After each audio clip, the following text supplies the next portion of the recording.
All right, so we have this massive piece of sports media news. So a lot of you guys, I'm sure, who are fans of watching the MLB, you're baseball fans, you love your team.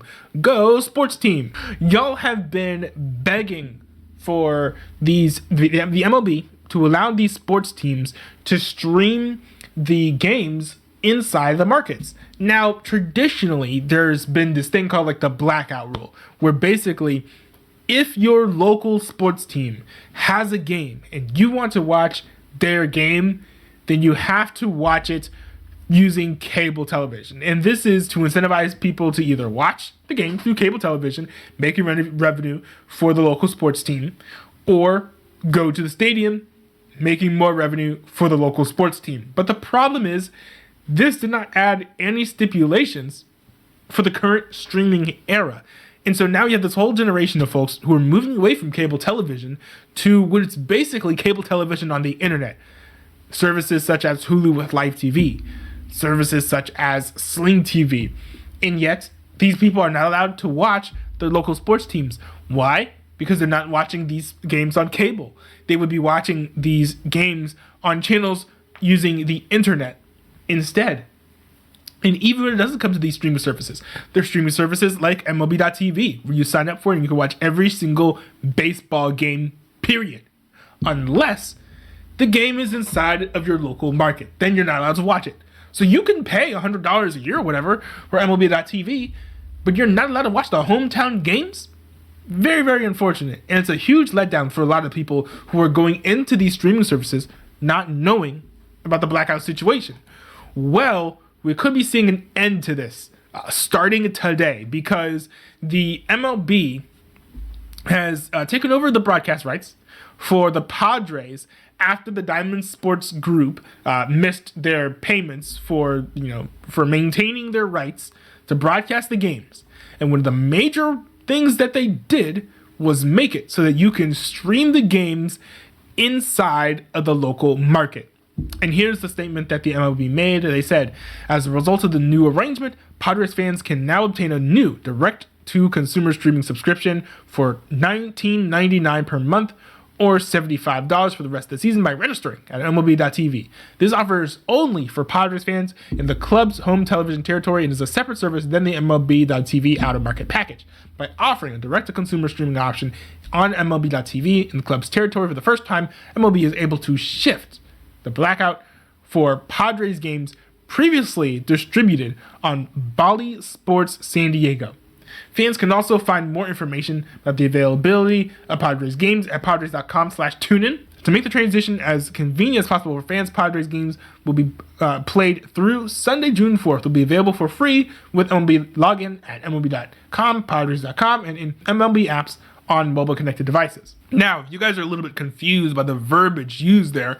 What the MLB is basically saying is they're going to make a separate a la carte subscription option for Padres fans that will allow them to stream Padres games in the market. This means no more blackouts. No more blackouts for Padres fans. And I think that this is huge news. Now, I'm not a person who watches a lot of baseball. I'm not a person who watches a lot of sports. But my dad loves watching sports, loves watching baseball. And one thing that he's been let down by is the fact that the local sports team games are blacked out.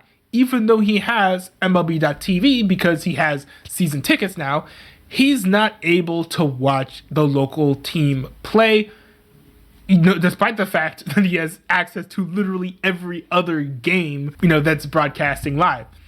Now, of course, these season tickets, so we can go watch the games in person, which he greatly enjoys doing. But it's not nearly as convenient as, every single night tuning in to watch your sports team play. So, this is very, very exciting because there's so many more folks, frankly, who would sign up for these streaming services if they were able to circumvent the blackout issues. I mean, I've heard that there are lots of fans who are like, I would get MLB.tv, but I literally can't watch my team play. So why would I subscribe to it? And they just decide not to do it. So I think this is probably going to raise income for MLB.tv. And also for the local sports leagues, because they're going to be making like $20 per month for every fan that they have, basically moving forward. It's great too, because if you think about it, right, most rights for cable channels generally, at least from as far as I know, don't exceed maybe $10 or $12 per month when it comes down to how much money the cable channels make per subscriber. By charging $20 per month, these cable channels will be probably getting a little bit more money per subscriber than they were before. And this is assuming that MLB is taking a cut. Even if it's a 50-50 split, these cable channels are going to be making comparable money to what they'd be making on cable. And plus, these people are not going to be as threatened. Like, let's say that, all of the Padres fans get this subscription service and then they cancel cable. Well, the team is all good. The team is all good because they are not going to lose any money by these people cutting the cord. So I think that this is a brilliant move. And frankly, this could be the future of not just the MLB, but also, all of sports streaming online. This comes after Fox has said that they're going to do a direct-to-consumer streaming option. ESPN has said they're going to do an option that will launch as early as 2025, where you can watch ESPN on demand, or not on demand, where you can watch ESPN live online. I feel like these cable companies have said, "Hey, we're ready to strike deals so that you can do streaming a la carte now," especially as cable subscriptions are dying off. So this is exciting. I'm looking forward to seeing, how this plays out. I hope that this makes MLB.TV more money, because if so, then this means that this is a trend that can continue. Because another thing to consider is that Diamond Sports Group owns rights to a bunch of other channels, and they keep on missing their payments. So if this goes well, this could mean that for all those other sports teams, as Diamond Sports Group loses more rights, those sports teams will also, start offering a completely blackout-free subscription option through MLB.TV. I think that would be a wonderful thing, not just at the MLB, but for sports as a whole. Like, this is going to be awesome.